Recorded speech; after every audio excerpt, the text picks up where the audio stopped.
Hello, salut! J'espère que vous allez bien. Aujourd'hui, je vous propose un petit descriptif de cette dernière œuvre. Scar, blessure en anglais, cicatrice en anglais, comme vous préférez. Et donc pour ceci, j'ai utilisé des pinceaux, donc une grosse brush et des petites.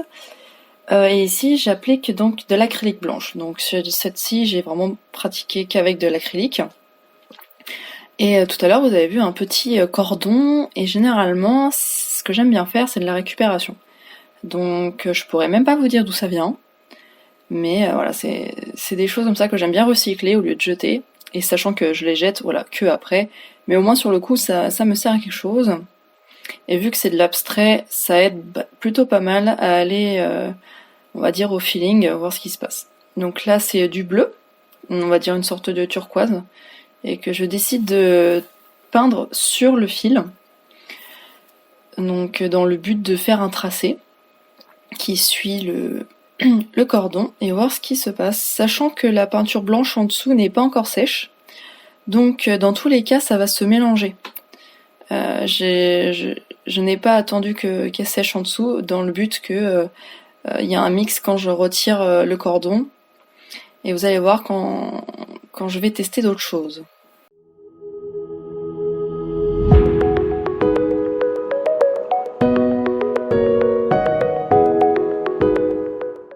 Ici on commence une autre phase de test, c'est-à-dire de faire une sorte de d'arc de cercle, comme si j'avais un compas, mais en fin de compte c'était le cordon, le compas.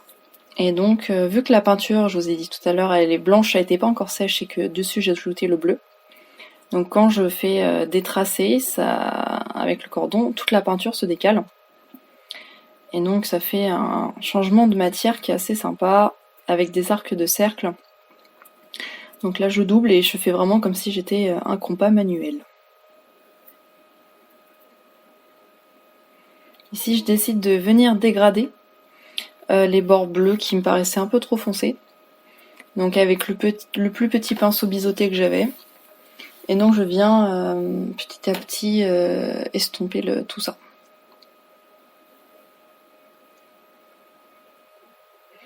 Donc encore un matériau de récupération, une sorte de plastique qu'on peut retrouver dans les emballages lorsque vous avez une livraison, des choses comme ça, c'est pour éviter que ça casse, voilà. Et c'est assez translucide. Et donc dessus, je viens la poser sur l'acrylique blanche qui est donc toujours pas sèche. Et donc ça accroche, ça adhère directement le tissu dessus. Et j'ai apposé dessus de nouveau de l'acrylique bleu que je viens étaler. Donc le but, c'est de faire des empreintes. Donc là, j'ai remarqué que ça n'avait pas transpercé, donc je le retourne. Et là, je sais que ça va forcément faire des empreintes, mais j'appuie vraiment très légèrement. Très légèrement. Et donc quand j'enlève, vous voyez qu'il y a des pleins et des vides, et c'est vraiment ce que je voulais faire, une sorte de texture très irrégulière finalement. Et donc je viens compléter tout le coin inférieur droit, pardon, supérieur droit, avec cette méthode-là. Et ensuite, je me dis que je pouvais continuer encore un peu.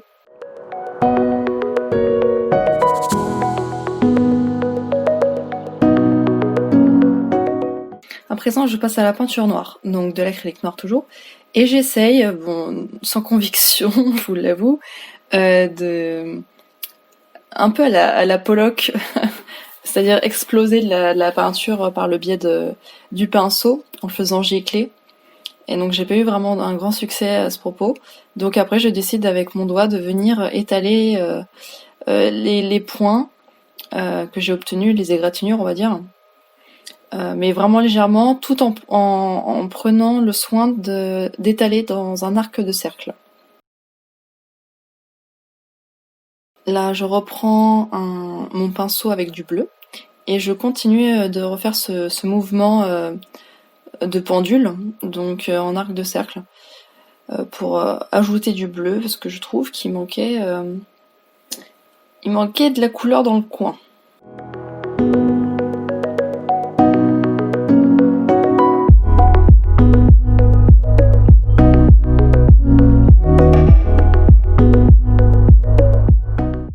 Donc avec les chutes que j'avais déjà utilisées, elles ont eu le temps de sécher, je viens les recouvrir de noir.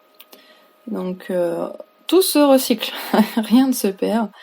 Et donc je viens reprendre toutes les bandelettes de noir, je les dispose dans le coin droite inférieure cette fois-ci. Et je les colle pour faire le même procédé que le coin supérieur droite, dans l'optique d'avoir des empreintes, mais ici pour une fois noires, puisque à gauche on a déjà des traces noires, et donc je voulais avoir la texture noire aussi à droite.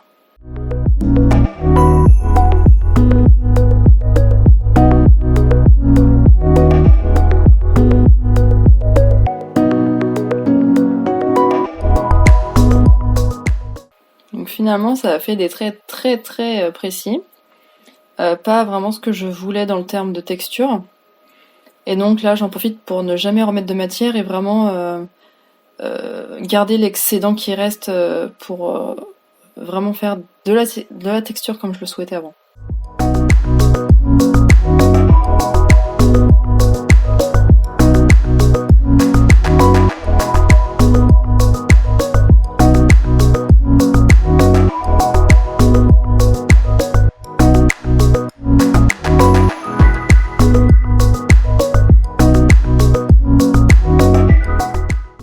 Avec la bouche de la bouteille, je sais pas, je viens faire des empreintes que j'étale ensuite, j'estompe et j'étale avec le pinceau plat dans un optique d'empreinte floue. Voilà.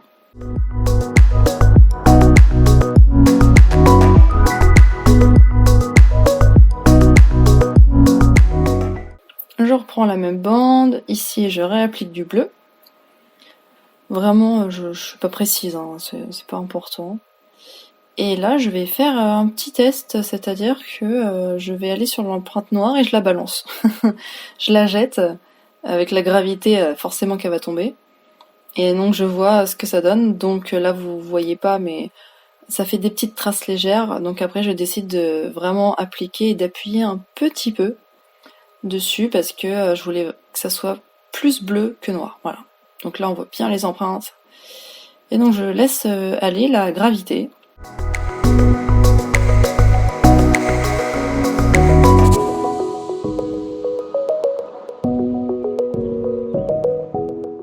Ici je fais comme si c'était un tampon. Donc vraiment des empreintes quoi. Là je retourne à mon fil. Donc je le recouvre de blanc. Je le parsème uniquement sur le bord de blanc, donc c'est-à-dire que je ne touche pas à la feuille. Je ne touche que au petit fil. Et ensuite je le dispose sur la partie à droite pour faire toujours le même principe d'empreinte. Donc là en prenant compte que le fil est droit mais que je le tords, etc.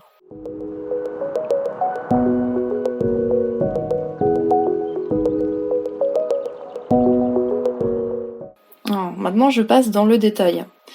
Je décide de prendre mon petit pinceau biseauté et donc de son bout venir j'appose du noir et donc je décide de surligner certaines courbes pour les mettre en avant. Donc là vous voyez c'est très léger, c'est vraiment du détail, précision, et je viens voilà accentuer cet effet et donc surligner et souligner également, surtout souligner d'ailleurs, des parties que je trouvais beaucoup plus intéressantes que d'autres.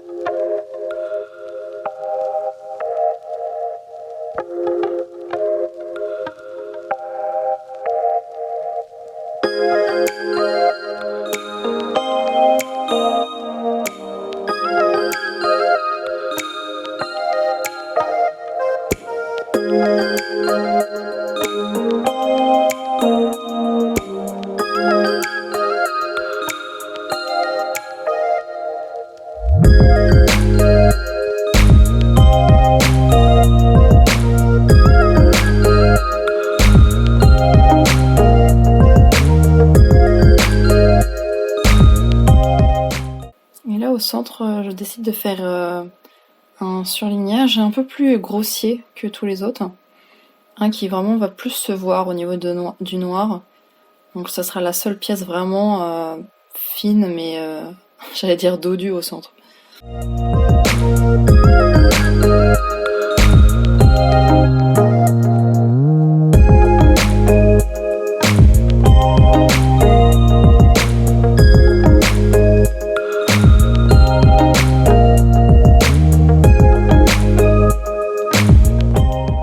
Ici, je décide de venir estomper parce que j'aimais pas les marques que j'ai fait, puis sans faire exprès, en fait, il reste encore de la peinture noire sur le pinceau. Et donc là, j'appuie vraiment fort pour faire venir toute la peinture noire du pinceau plat. Et en fin de compte, ça fait une sorte d'ombré qui m'intéresse pas mal. Donc je tente de le dégrader. Et je reprends une nouvelle fois mon petit fil que je recouvre de nouveau de blanc. Et pour faire le même procédé que tout à l'heure, c'est-à-dire qu'après je vais le retourner et on va faire des empreintes également.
Là, je vois que la seconde marque était trop visible à mon goût, donc je viens refaire une sorte d'estompage en mode compas pour dégrader et flouter cette partie blanche.